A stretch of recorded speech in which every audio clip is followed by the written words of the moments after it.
Well, the ISU is made up equally of figure skating and speed skating, and it governs both.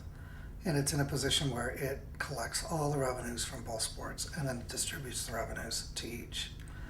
The overwhelming amount of money that comes into the ISU comes from figure skating, largely because the television contracts, not only in North America, but worldwide, pay a lot more for figure skating because it's much better watched. And the sponsors that come in want to be associated with figure skating.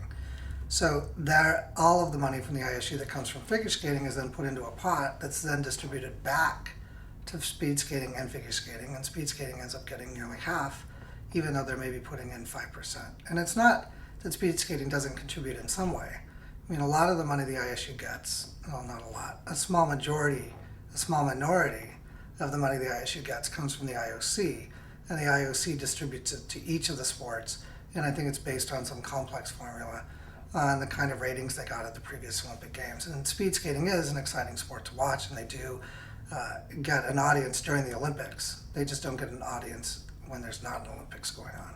So money comes to the ISU through the International Olympic Committee for speed skating, but it's very small in comparison to that of figure skating.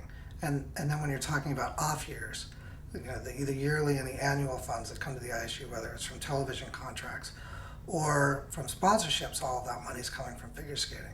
So figure skating is funding, if you will, speed skating at this point.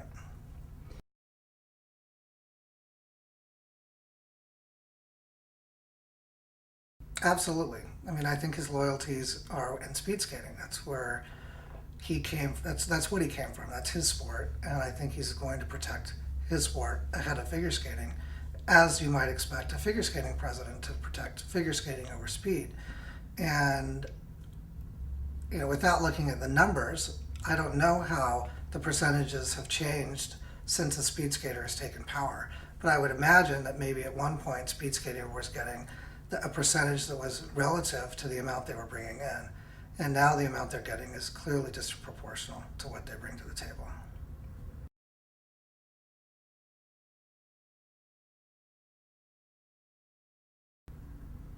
But just complete disbelief. I mean, to see it with my own eyes. I think it was the same with anyone who was not trained in figure skating. The whole audience reacted the same way.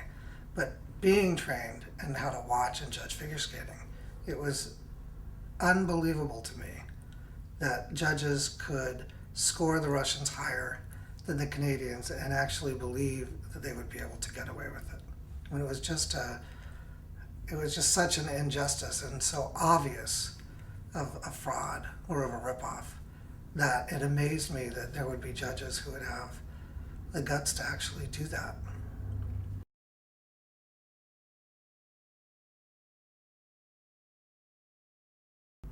They were seamless from start to finish. I mean, and I think that's the important thing about judging figure skating is that the way figure skating was in the 2002 games was that you create a program, an entirety of 3.5, 4 minutes, 4.5 minutes, where you're trying to display not just your technical expertise, but your artistic ability and present something that fans of figure skating will love and understand is the epitome of the sport as to where it stands at that day. And the Canadians did that. They were seamless from start to finish. They gave us a presentation that was a complete forest. Unfortunately, now we have figure skating being judged by the individual tree. And so we'll never have that kind of performance like we had from Salé and Pelletier again. It'll probably be the last time where you truly get a forest type presentation, which was so wonderful. But in comparison to the Russians that could have also done that, they interrupted their performance with a mistake that clearly, not only on the ice with the stumble, but in the facial expressions and the entire energy that the Russians were presenting, broke up the performance. It was not the epitome of figure skating at that moment in time, where Salé and Pelletier was. There was simply no question.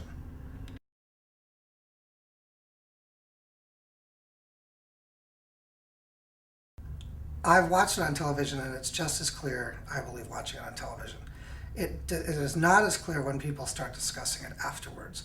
And when they try to break down this forest into the individual trees, is when people start being successful in casting doubts in people's minds about who really should have won.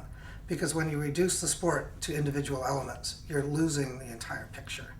But when you take people back and you make them watch it on television, or if you talk to someone who was there live and you remind them of what they were feeling when both teams were on the ice and after both teams skated, it's perfectly clear. The Canadians were simply better.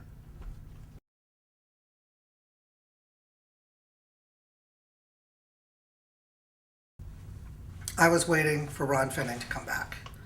Ron and I are close friends. I trust his judgment. And I'm not infallible. So when I'm watching this travesty, I'm thinking to myself, maybe I'm not really seeing the same thing the judges are seeing, because I was up in the stands and the judges are sitting right next to the ice. And on more than one occasion, I've been in the position where, as a judge sitting next to the ice in the center of the arena, you see the performance a little differently. And I wanted to talk to Ron, because he was the referee. He was sitting right there in the best seat, to find out if I had seen it wrong.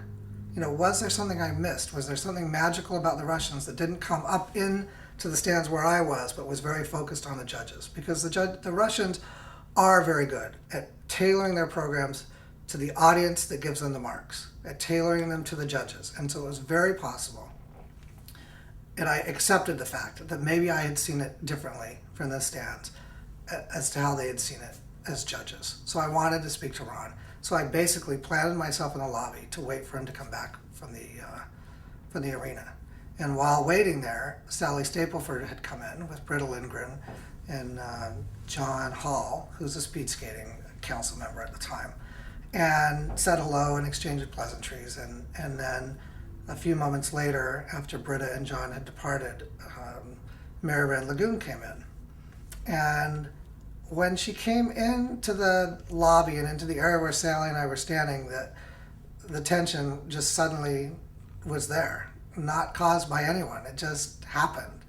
And very sternly, Mary Wren walked by, making no eye contact with either one of us, but it was clear that we were in her peripheral vision, and she was certainly in ours.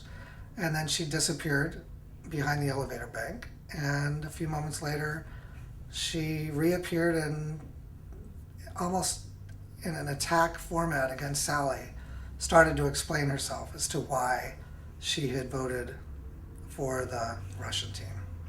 And she repeated over and over things such as it was a deal with the Russians, or it was for my dance team.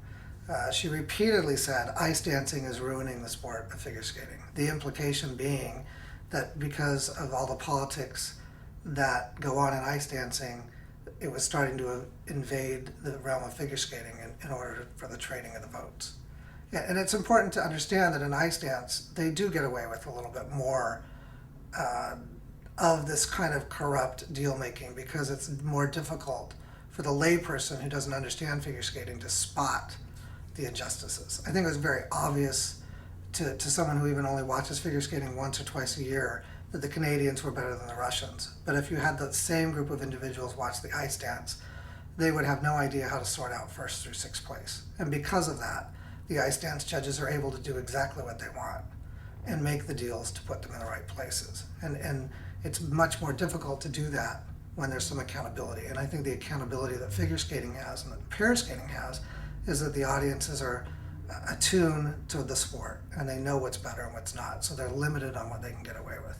And that again goes back to when I was in the stands and I was thinking to myself, how could a judge have the kind of guts to do that, to try to get away with that, when they had to have known that entire arena would know what they were up to, and the entire world watching would know what they were up to. But in Mary Wren's confession that ice dancing is ruining the sport of figure skating, what she was saying is that the political and the corrupt type of place exchanging that's going on in ice dance is now reaching over into pair skating and into figure skating, so that will not be judged as fairly as it has been in the past.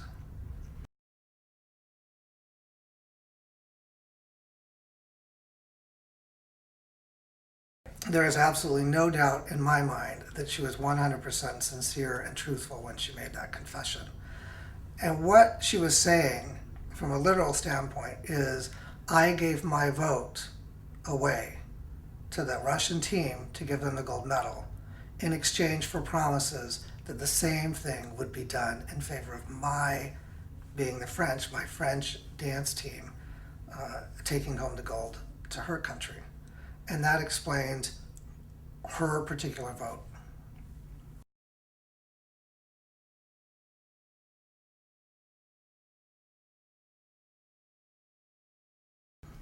I don't specifically remember when I met her for the first time. The first recollection I have of her is when we were sitting in a judge's review meeting after an event at Skate America.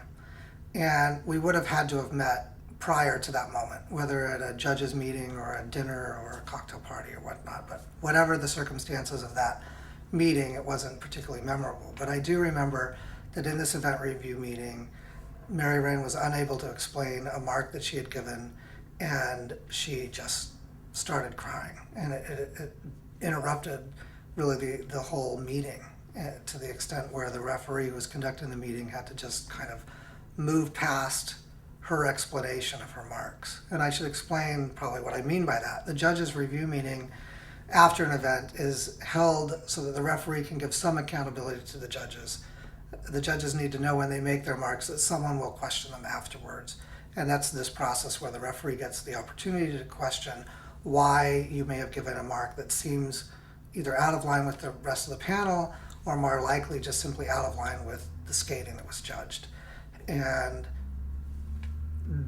there was no real chance for the referee to get that explanation out of Mary Wren Lagoon because she simply just started crying. And so the referee had to just move past her and on to some other judges. That was my first recollection and my first experience with Mary Wren Lagoon. The second time I was attending the European Championships, and I was there only as a spectator. And a friend of mine, Gilles Vandenbroek, who's a dance judge, he invited me to come down to the hospitality room that they had for the officials. And Mary Wren Lagoon, I think I remember, was sort of the host of this hospitality room. And he introduced me, and she was very dismissive and had not remembered having met me before and really wasn't really concerned about meeting me again and didn't seem to have a care. I mean, which is fine. She was probably meeting hundreds of people that week and as her role as the host of the championships. But the comments that my friend Gilles had made afterwards were particularly telling, in that he said not to be offended by the treatment, because it wasn't simply just nice to meet you and move on, and it was very abrupt, and it was the kind of thing that you might take offense at when you meet someone. And Gilles sensed that and said, oh, you don't have anything to offer her.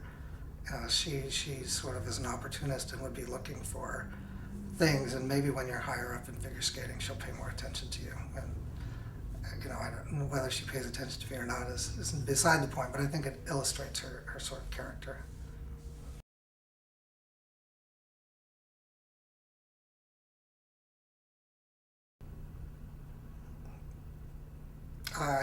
I really don't know why. I mean, I think that question sort of raises other questions. I mean, the real question is why, what would someone have to hide? Why would anyone at the top of an organization that finds out that corruption exists at that level for everyone to see, knowing the difficulty it would be to cover up something like that, why would he try to do that? And what is his motivation for doing that? And I think that's the million-dollar question, really. First of all, what would motivate someone, a leader at the top of their organization, sporting or otherwise, to instead of taking action to clean up their organization, because it would be in their best interest to do so, instead cover it up? And then why would they do it in front of everyone in the public? I mean, it absolutely makes no sense. So there's clearly some motivation for Cinquanta to have done that, because I don't think it's disputed by anyone that he did everything he could to just push that under the rug and cover up that corruption. And I think even today he might deny that the French judge ever really did anything corrupt. I mean, at some point he was able to stop the investigation from looking at any of the other judges, including the Russian Federation, and focus solely on Mary Wren Lagoon. And in and of itself, that is a cover-up. But I really don't know why. And I think that if that's a question you could answer, you would explain a lot.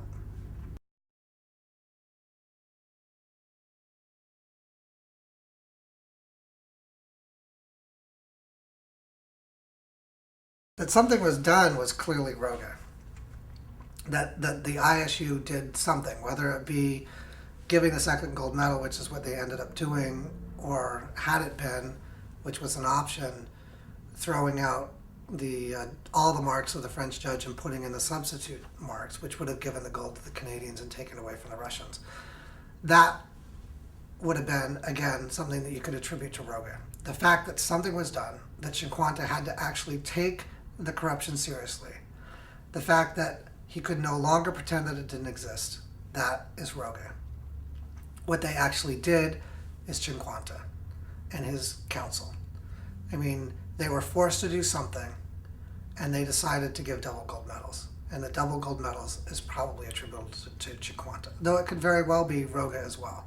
And it could be a combination. I mean, I can see Cinquanta getting agreement on his council and then going back to Roga and seeing if it's okay. I don't know if that took place or what. So the fact that anything was done is attributable to Roga. The fact that there were double gold medals, I think, probably is more attributable to the ISU.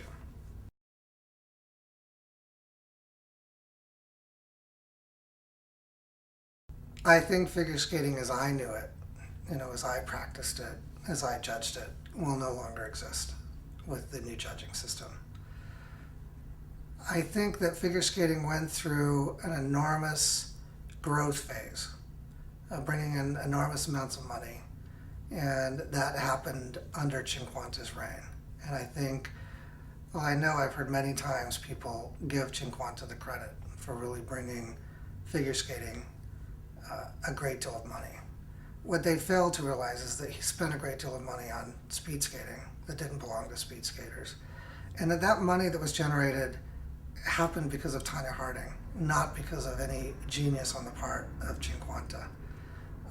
I'm more than happy to give the man credit. It's very difficult to manage an organization that's growing and going through a big growth phase, and he did get the sport through that. But when I look back and say who's really responsible for those revenues, it's someone other than Cinquanta. And when I look back at the millions of dollars that should have gone into the athletes' pockets and see that it went in the pockets of the officials or in the pockets of speed skating athletes, I don't see how you can say he's been good for the sport. And now with the state of figure skating, essentially the athletes are being asked to perform an obstacle course on the ice. And that's not what figure skating is about. It's about presenting a program. And I really think that on a temporary basis, the new judging system has brought out some really great spins and some really great footwork. And you could probably break the sport down into saying it's brought out great jumps or great stroking, but you would be lining up all the obstacles in the obstacle course. And you'd be analyzing each of them and saying, yes, it's been great for this particular obstacle. But at the end of the day now, our skaters are performing obstacle courses. And that's not why I love skating. I love skating because I want to see a performance, something from start to finish. So I think he's been very bad for figure skating.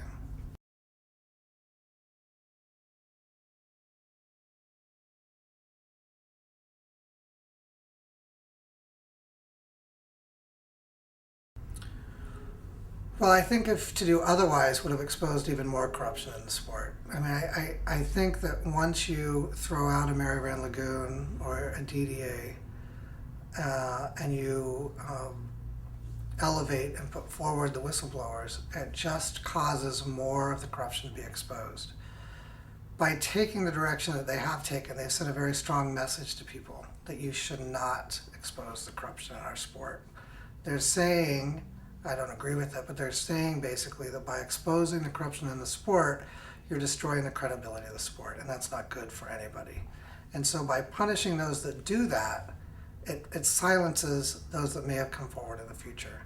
And in the meantime, it protects those who also did things that were corrupt, like Mary Van Lagoon and like DDA Gallagher, and allows them to go unseen, all in the name of saving face for the sport of figure skating. But what in fact it does is compound the corruption and the culture that exists in the ISU.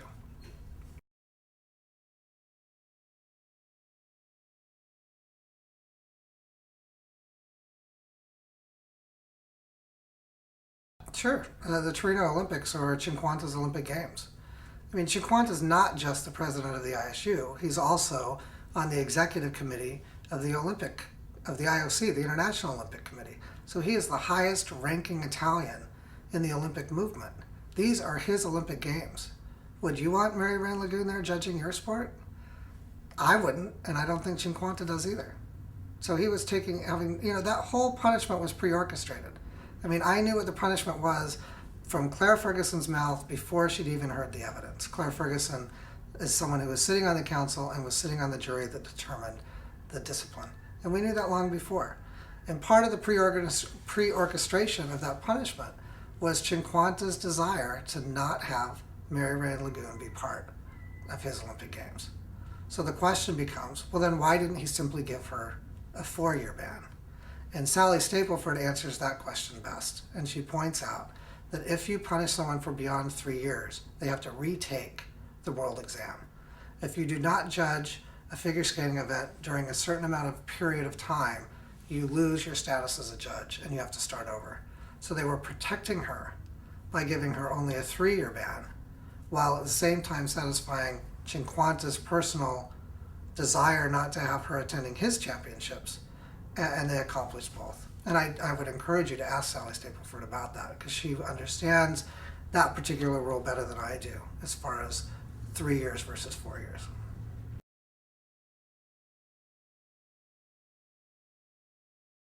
The Russians are very powerful. The breakup of the Soviet Union left a number of smaller countries that are by and large controlled by Russia. There's a very interesting article that was written recently that did an analysis of the various skaters that come out of these emerging countries in the Soviet Union, Georgia, Latvia, and so on.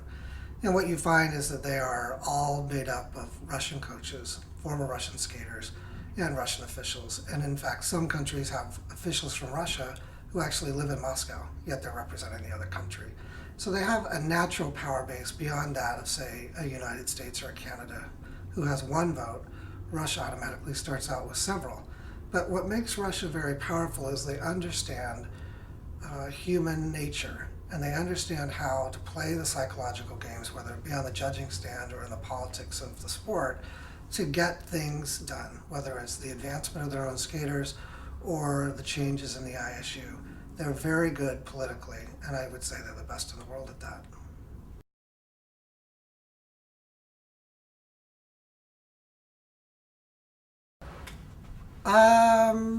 It was actually, it was fine. It was no different than a deposition. I've been as an attorney in depositions before, sitting with clients. I've actually been deposed in different cases.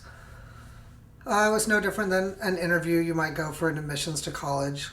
They were very friendly. It was in their offices in New York.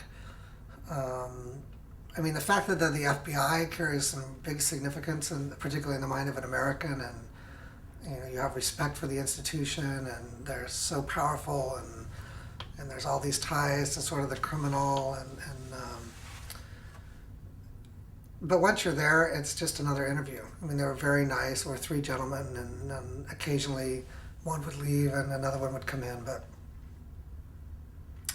it sounds more ominous than it was. They were extremely friendly. They made me very comfortable, and they were just simply trying to find out the information that I had to impart to them.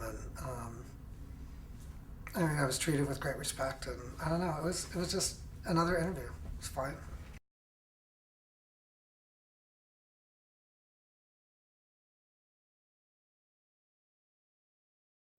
I did think it was unusual. I thought that's a little bit overly protective, and I loved my only time in Russia, which was to St. Petersburg, and I would love to go back there.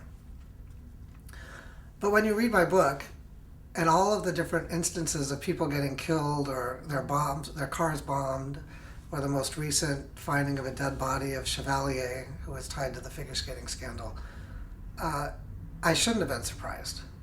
I really should not have been.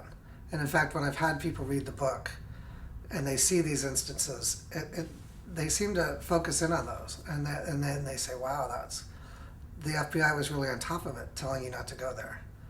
they have a completely different reaction than I did when I actually heard it. I was like, wow, that's a little overly protective. I really did think that, but now I would not go back. I mean, too many deaths, too many mobsters, and how they're tied into figure skating, I'll never know, but they just are. Russian mobsters.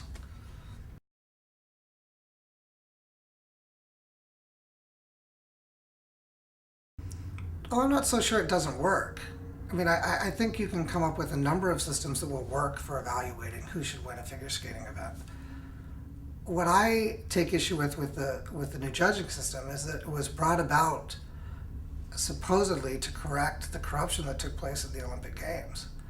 But none of those issues have been addressed by the new judging system. None of the judges who participated in the corruption are out of the sport.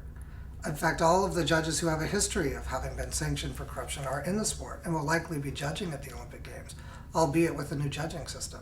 I mean, you can't simply change the way the skating is evaluated if the problem is the judges. You have to change the judges. And the figure skating, well, the ISU in general, absolutely refuses to do that. So, will the new judging system work? Yes, it will work to select the best skater as defined by the new judging system. I mean, it's only natural that that will happen. Unfortunately, the people who are executing that new judging system are the same judges who robbed the Canadians of their gold medal performance in Salt Lake City. So it doesn't accomplish anything. And until figure skating addresses sort of the inherent biases in the sport and the corruption and the trading of placements that goes on amongst the judges, no system is going to properly reward the figure skating that is skated on that day.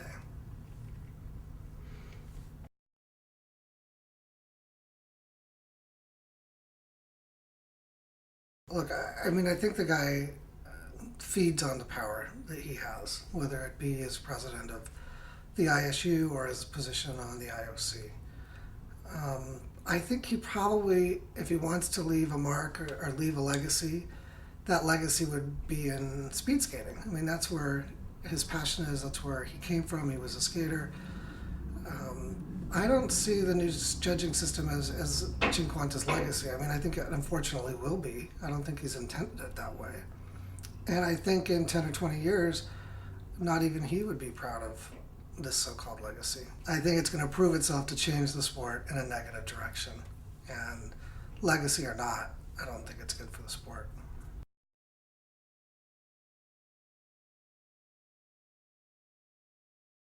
Well, you know, I think that if you take a look at the history of brands, you know, brands are a phenomenon that we know in the 19th century, 20th century, 21st century. Probably one of the oldest brands is Coca-Cola, at least in the US. There's older brands in Europe.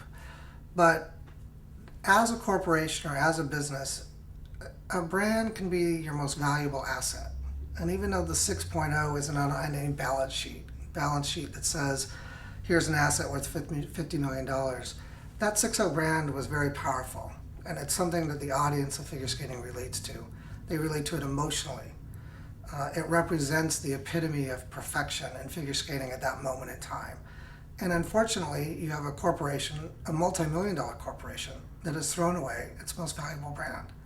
And I think from a business perspective, it absolutely makes no sense. I mean, forget that I'm a judge for a moment, and forget that I have this history with witnessing the corruption in Salt Lake City, and just talk to me as a business person. Would I advise one of my clients to take a very valuable brand and simply throw it away and replace it with something that makes no sense, that has no emotional connection with the audience? Absolutely not. And I think it's a horrible, horrible mistake.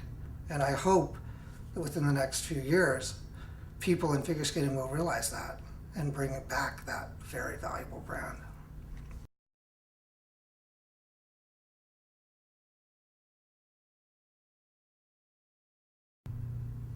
It represents the perfect mark. I mean, it stands for perfection, and it stands for sort of everything you dream about as a skater, because you know getting a 6.0 means you're the winner. It just has a magical connection, and I think that connection though goes beyond the skater. It goes to the coaches. The coaches light up when they see the 6.0. It goes to every member of the audience. It goes to 6-year-olds sitting next to their families, watching figure skating for the very first time. I mean, it just has such a profound meaning. And to have a brand that connects with people like that, I mean, I just don't think that you can so easily throw it away. I think it's a terrible thing.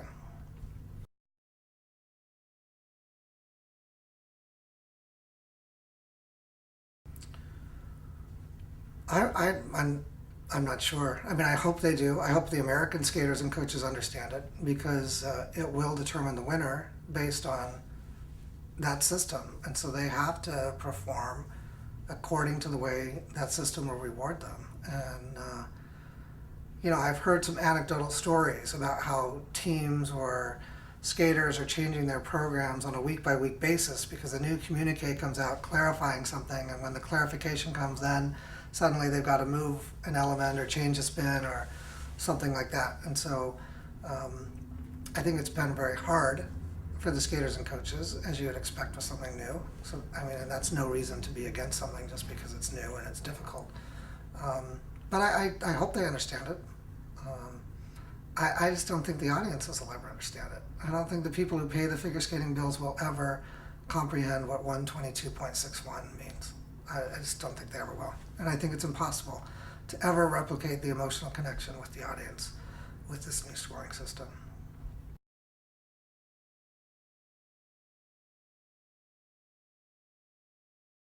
Yeah, absolutely. I don't think it's the cause for the demise of the sport of figure skating. I mean, clearly in my mind, the demise began at the Salt Lake Winter Olympic Games, when you have some odd tens of millions of people watching a perfect performance be given second place to a faltered performance.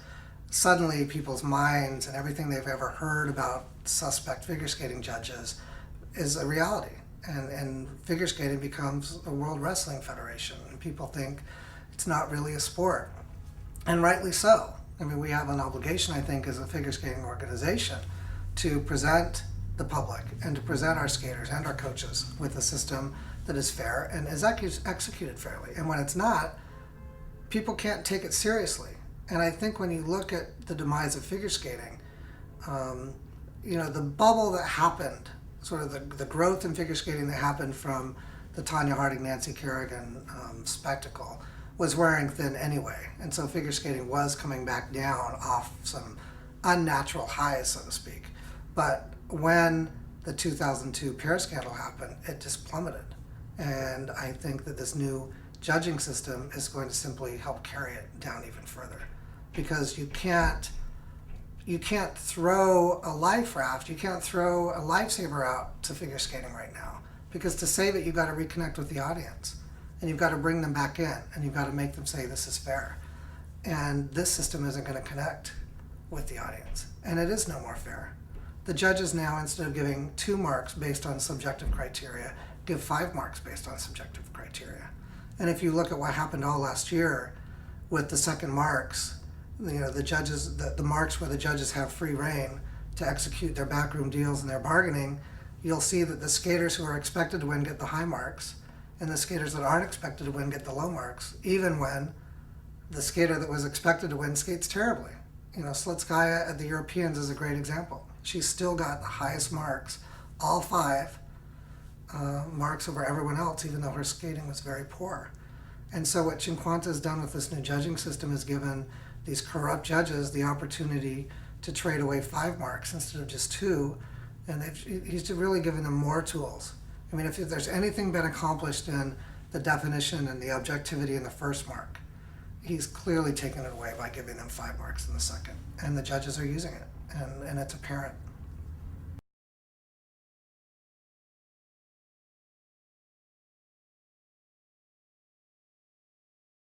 Absolutely. And to make things worse now, the judges at the end of the year, their performance as a judge is generated by a computer. And the computer looks to see how well they agree with the other judges. Well, they know the only way they can agree with the other judges is to go to the practices beforehand and actually talk to the judges about what they're intending to do. And so if I am a judge and I find out, or if I tell people I'm going to give Slutskaya an 8.6, and suddenly we've all established this 8.6, sort of baseline for Slutskaya, then when she goes out and skates, her 5 component scores are going to be 8.54 and 8.48, and they're all going to be within that range because every judge wants to be in the corridor where there will be rated as a good judge. And so she can go out and skate terribly, yet her marks are still going to be the same. And because of those marks, it's setting the placements before the skaters even skate. And it also allows for the same kind of deal making that the judges have been taking part in for years. And what you really need to do is take the judges out of it. You've got to get rid of the corrupt judges. The ISU knows which judges they are. They've had every opportunity to remove these people, and they absolutely refuse to do so. Changing the marking system, and it's not going to fool anybody. It's not going to fool anybody.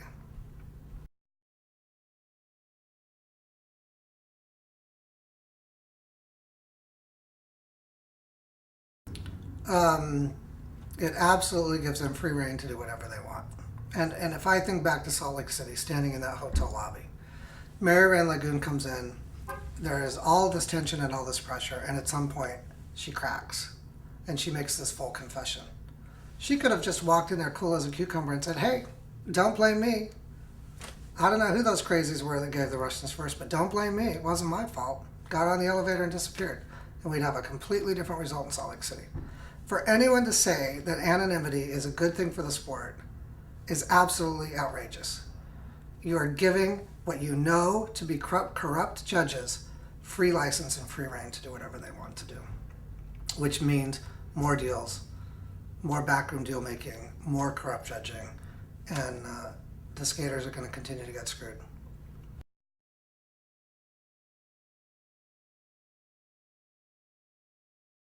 Well, I can't take that statement seriously because U.S. figure skating has the same system where they do reveal the judges. So if they are going into some outer space and they can't be tied back to the judge, it's only by design. It's only because the ISU wants it that way. Because somehow U.S. figure skating is able to get rid of the anonymity. And if it's possible for a computer to figure out which judge gave which marks for the Americans, I can't see why a computer can't do it for Cinquanta.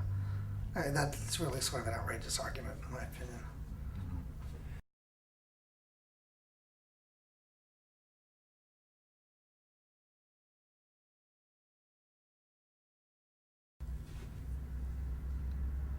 A judge is now going to be free to vote how they want. And I think the argument that they're not going to be captive to their federation is saying you're allowing the judge to vote their mind. But you're also saying you're allowing that judge to vote their pocketbook. So if someone's slipping them a bribe, if someone's offering to exchange a mark for another mark, they're completely free to do so. And this idea that the whole problem was federation presidents pressuring the judges and not outright corruption. I mean, I never heard, when we catch the Russians doing their little toe tap to signal the marks, I never heard this argument that they were pressured by their presidents to do it. They were just cheating. What Mary Rain did at the Olympic Games was just cheating. Blaming it on pressure by the federation presidents was a way of spreading the corruption down to every level of every federation. To basically say to the federations, you've all done this. You as federation president has probably told your judges how you'd like them to judge. This is no different than things you have done. This needs to go away and we need to cover this up. This whole idea that pressure by federation presidents is the problem in the sport is ludicrous. It's downright, outright cheating. And when they catch it, they ought to throw it out. They ought to take action and correct it. And they just refuse to do so. And if they really wanted to eliminate, obviously, okay, let's assume for a minute that the problem is pressure from the federation presidents. There's an easy solution to that. You take the federation president out of it. You make sure that all judging assignments are made by the ISU so that no judge ever has to report to their federation presidents. Then the problem is solved. Giving them anonymity is not a solution to the problem.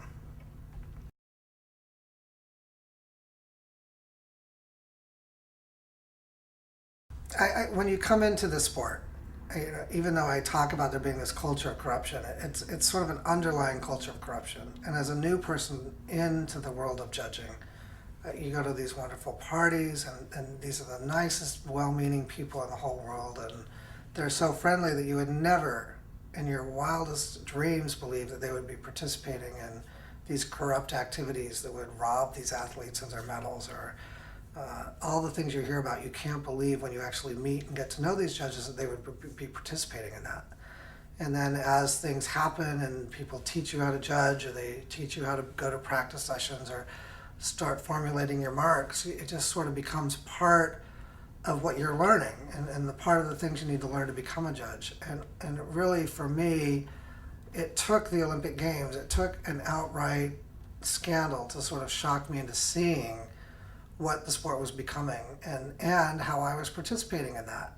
And so then as I look back at different experiences I had when I was judging, I can go back and say, yeah, I believe this is corrupt. And one of those things, which I think every judge you would interview from the United States would defend till their death, and that is the prejudging that goes on in the practices. And what they'll tell you, because I've heard it a number of times, is that they have to go to these practices to get a feel for the skating and feel for the level of the skating, or for an idea of the range of marks that they might give.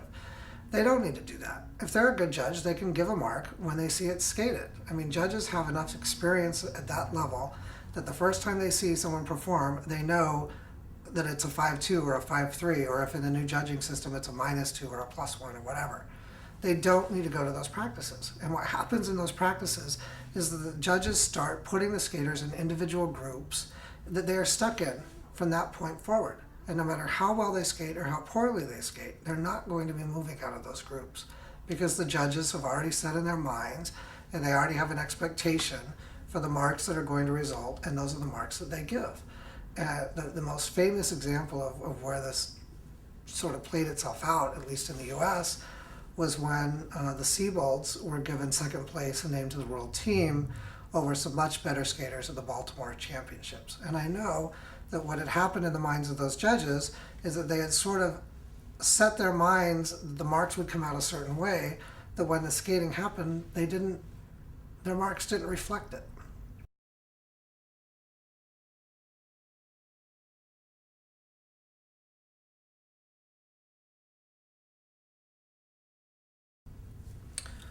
I think that in the new judging system, where Rudy Galindo didn't skate that well unexpectedly, what would happen is, I mean, that performance was so clearly the best. I mean, it was so overwhelmingly beyond anyone's expectation that in the new judging system, it would be very highly rewarded in that first technical mark. So much so that even if the judges were to still give, I think it was Todd Eldridge that came second, who himself is a great skater.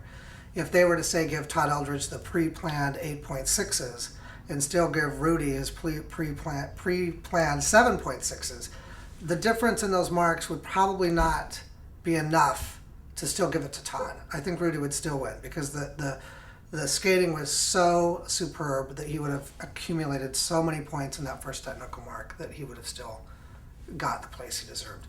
I think what the danger in the new judging system is that where you have something much closer, and you can check the results, online for the junior events, the senior events. More and more times, there's a skater that wins in that objective criteria, or has a very high mark in the objective criteria, and is ranked first or third or fifth in the objective technical side of the sport. But because of those pre-planned marks that are given in the component side, they end up 7th or 10th or 13th. And the reason is because the difference in the technical marks is so small that then when you get the wide gap in the pre-planned component marks, it takes them right out of the running. And not that I'm advocating at all that we should go solely to the objective criteria, but if that's your goal, then maybe you ought to. I mean, if you're going to make it an obstacle course, then make it an obstacle course, and recognize that that's what it is, and take the whole presentation mark out of it. I mean, it would be a travesty for the sport, but that's the direction they're taking it anyway. And then at least it would be fair. And then at least you would take it out of the hands of these judges who just simply cannot judge without going to the practices and reassuring themselves that they know how to do what they supposedly already know how to do by talking amongst each other and agreeing on what the placements and the marking should be. I mean, they've left the subjective element into it. They've not fixed anything.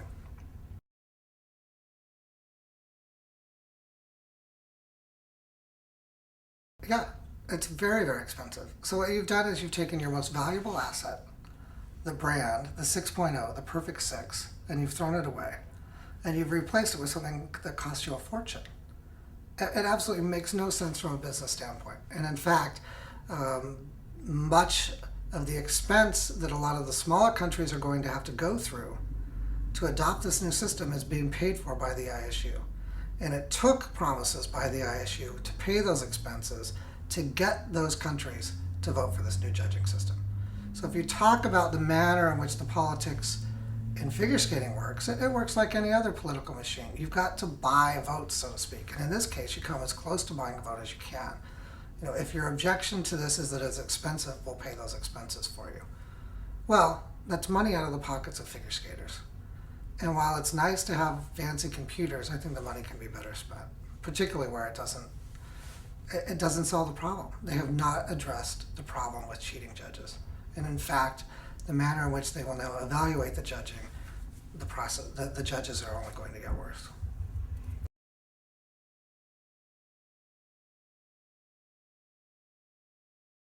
Yeah, I think it's very important. And the reason is that when you're a figure skater, you know the ice, and you know what it feels like. You know how difficult the maneuvers are. You spent the time training. Someone who doesn't, or who hasn't skated, just doesn't know the sport as well as someone who does. And when you have people who are running the sport that have no concept about its difficulty, the regimen, the requirements, the financial commitment, and what families really go through, it allows them to sort of have no emotional attachment whatsoever to the decisions that they make. And I don't think that's appropriate.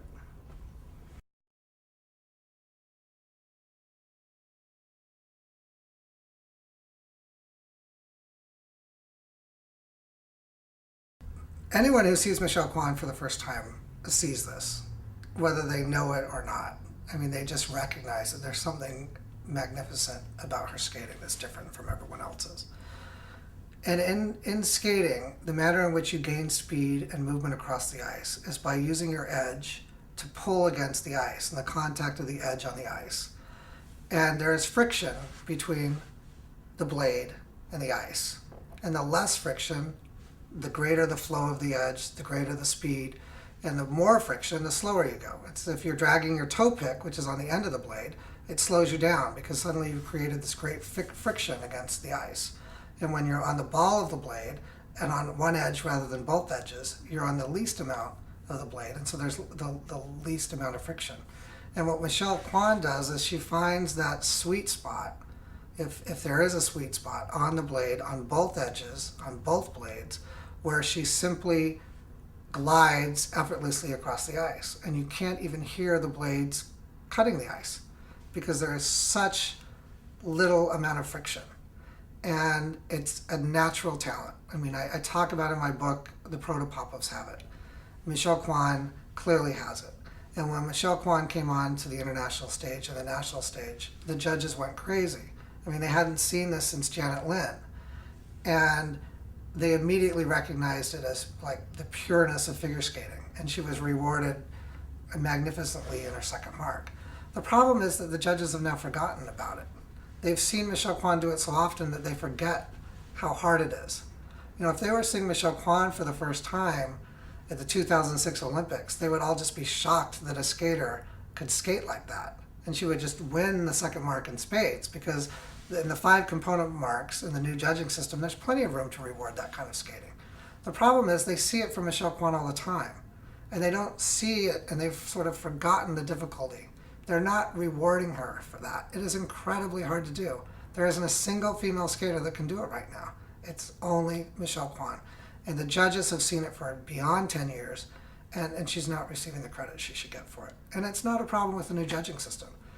She wasn't getting the credit for it under the 6-0 system either. She did it first, but the more the judges saw it, the more they started looking past it.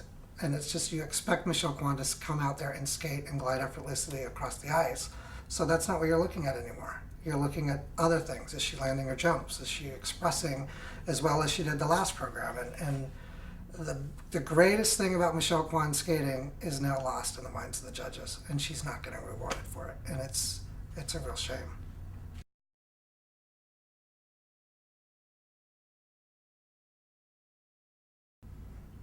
I think it's a very corrupt organization. I think it's a very dysfunctional organization. I think it's lost sight of what they're supposed to be serving. I mean, almost none of the items that they vote on or the things that they accomplish benefit the athletes.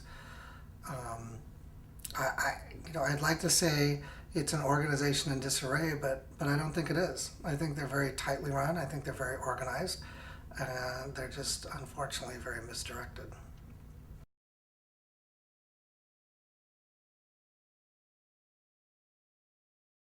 The WSF is the World Skating Federation, and I think it failed because the ISU has such a tight grip on its members and on the participants, not just the member federations, but the participants.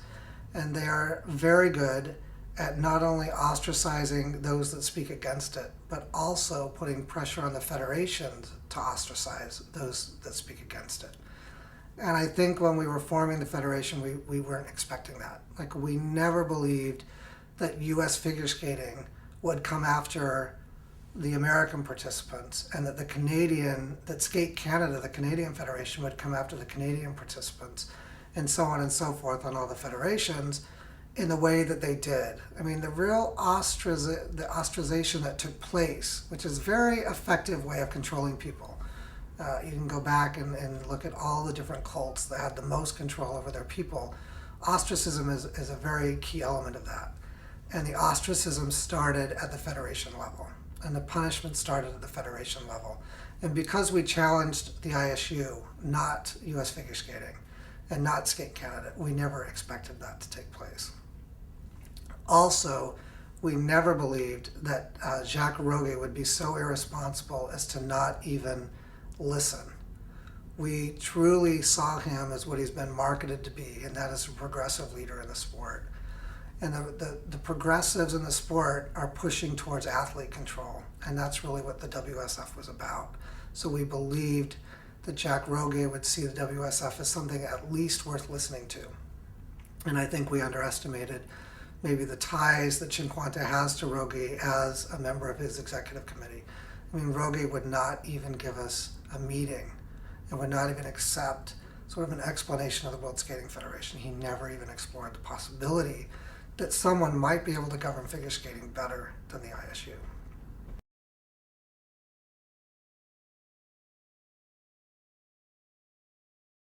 Well, primarily and most importantly, the WSF was created to represent the athletes, to primarily bring in the athletes to not only build its initial structure, but to have it on all of the time, have an athlete representative and a coach representative on all of the committees, so that the structure and the organization and the government of the sport would remain connected to those who it serves, which is the athletes. I think that was the primary goal. Secondarily, we need to split figure skating away from speed skating. It makes no sense for speed skating to have any type of input into how figure skating governs itself, particularly on technical matters. And Cinquanta, as a speed skater, has allowed the speed skaters to come in and vote on matters pertaining to figure skating in order to make the changes he needs. And that's wrong. And the WSF would be made up of figure skaters and only figure skaters. We also wanted to bring back the transparency to the sport of the judging, so the judges would be accountable. We took the judges out of the member federations and put them under one umbrella, so they would be hired and fired by the federation. And, as I just said, they would be hired and they would be fired. We would have zero tolerance for cheating. And so really what the WSF did was make wholesale changes to the sport, starting from the ground up, beginning with the athletes, and then change the sport from there. The ISU has been in place since the late 1900s. It's out of date, it's out of mode, and something new needs to come along.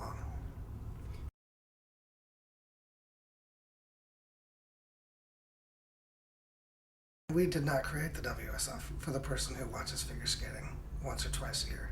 The WSF was important for the coaches and the athletes, so that they had a sense of fair play. After putting in all the hours every day, year after year, and the families making so many sacrifices, we wanted the athletes to know when they came to the competition that they would be treated fairly, and they would certainly be treated equal to the athletes and the officials and the judges. And right now the ISU treats the officials as royalty and stomps on the athletes, and it's terribly wrong. But as it relates to someone who watches television maybe twice a year, It doesn't concern them personally. However, that does again concern the sport, because the sport cannot live and thrive without television revenue. And so unless you give the average person who might be flipping through the channels and selecting what to watch a fair and honest sport that they know they can watch and enjoy and that will be judged fairly, then they're not going to tune in. And if they don't tune in, then figure skating loses its television revenue. But again, the WSF goes back to the sport itself. It was done for those involved in the sport. But by cleaning up the sport itself, then the television viewers will come and follow.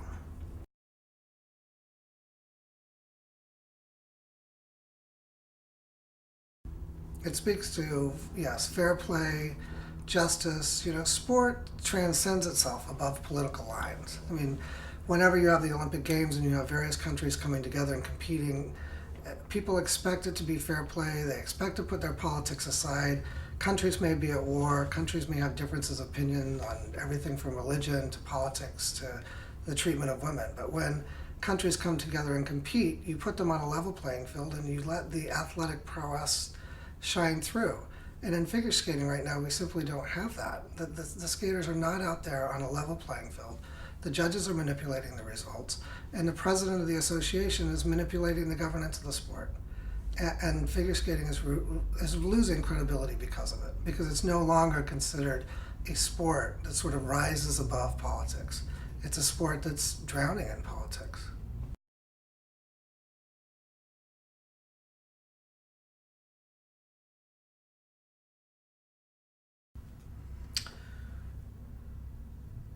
Well, I made a conscious decision to leave the sport. I mean, I'm not naive by any means. After the vote in Kyoto, where essentially the fates of those who stood up for truth and justice were thrown out, I could no longer participate in the sport. I no longer had any hope. And in fact, I haven't judged any skating events nationally or internationally since the Olympic Games, and that was a conscious decision. Having made that conscious decision to leave the sport, I still couldn't walk away from the sport that I loved without trying to fix it. And that explains the World Skating Federation. But when the World Skating Federation was unsuccessful, to then have the kind of ostracism and blackballing that has taken place against not just me, but against people who are my friends in the sport, who had nothing to do with the World Skating Federation. It's very hard. It's very difficult. Sometimes I think I should have just left. When I made that decision after the Kyoto Congress, I should have just gone my own separate way, because no one else would have been hurt. I mean, I was ready to leave the sport. That doesn't mean all the people who have been punished, who had nothing to do with it, were ready to leave the sport, and most of them are hanging around, and I admire them for hanging around given some of the things that have happened to them. But I could have left and been quite happy. I just don't know if I could have lived with myself to leaving a sport that I thought I could try to fix without trying to fix it. And I'm very happy I tried to fix it. I'm not happy at all, sort of the random crossfire that's happened and that friends of mine have been punished. That's been sort of an unfortunate side effect that I never believed would happen.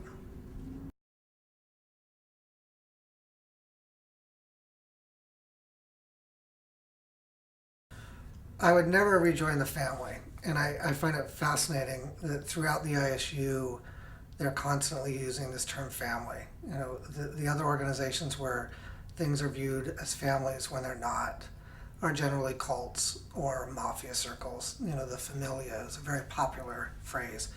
And the ISU uses that term, the family, the ISU family, in a very effective cult-like fashion to keep people in line, to keep people from challenging their brothers and their sisters.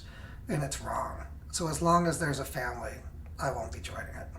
But beyond that, I don't ever see myself coming back into the administration side or the official side of the sport. I'm much happier now as a spectator.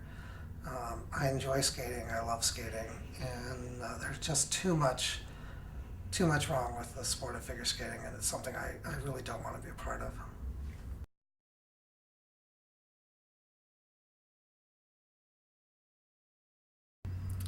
I think the viewership will continue going down. I think the difficulty of the sport will continue progressing. I think the performances will start trailing off. I think that after a while, the performances will begin to be obstacle courses instead of freestyle performances. And that's just going to further alienate viewers. I think the television contracts are going to continue to go down. And I think that there are some inherent problems with the new judging system, particularly since it preserves the culture of corruption that exists in figure skating, that we're going to see another scandal or two before the ISU actually does something to truly clean up its act.